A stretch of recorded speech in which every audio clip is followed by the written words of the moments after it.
Yan ang papaitan natin. Mikas-mikas na yan. Sobrang sarap na yan. Sobrang sarap na yan.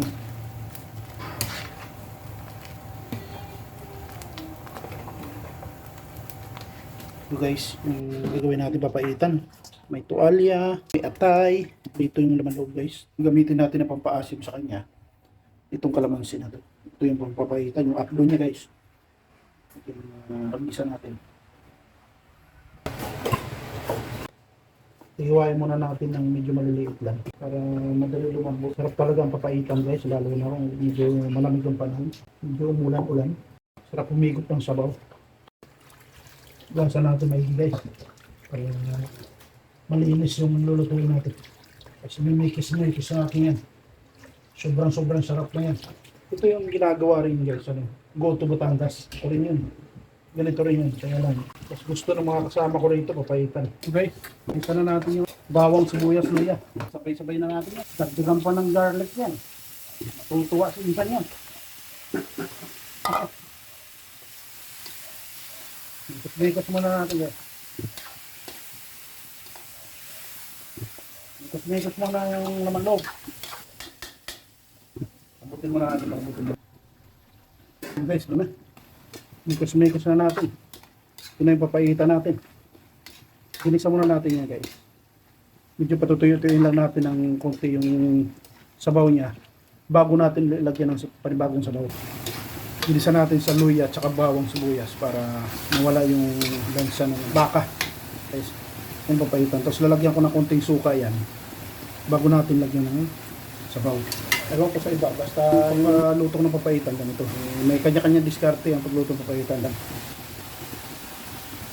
Tapos ang gagamitin ko pang paasim dyan mamaya, yung kalamansi. Palambutin muna natin guys. Yun guys, tutuyo na yung sabaw. Mikos-mikos muna natin, mikos-mikos. Siyempre, ganyan magluto si insan yan. Natutuwa tito ko niyan. Lagyan na natin ang sabaw yan. Maganda yung maraming sabaw. Ito na guys, ito na. Mukulo na. Lagyan na natin ng paminta powder. Yun.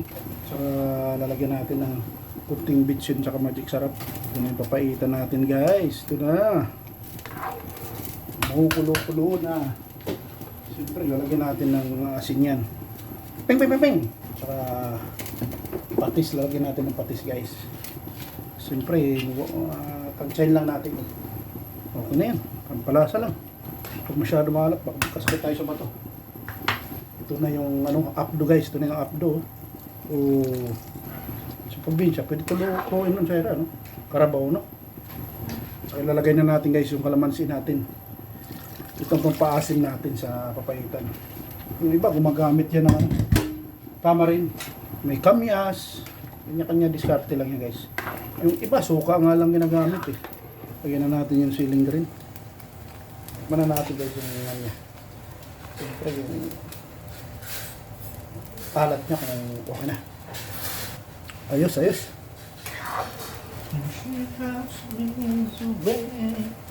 Asut sa tulay wonderful tonight. Wow. Ba, yan ang papaitan natin.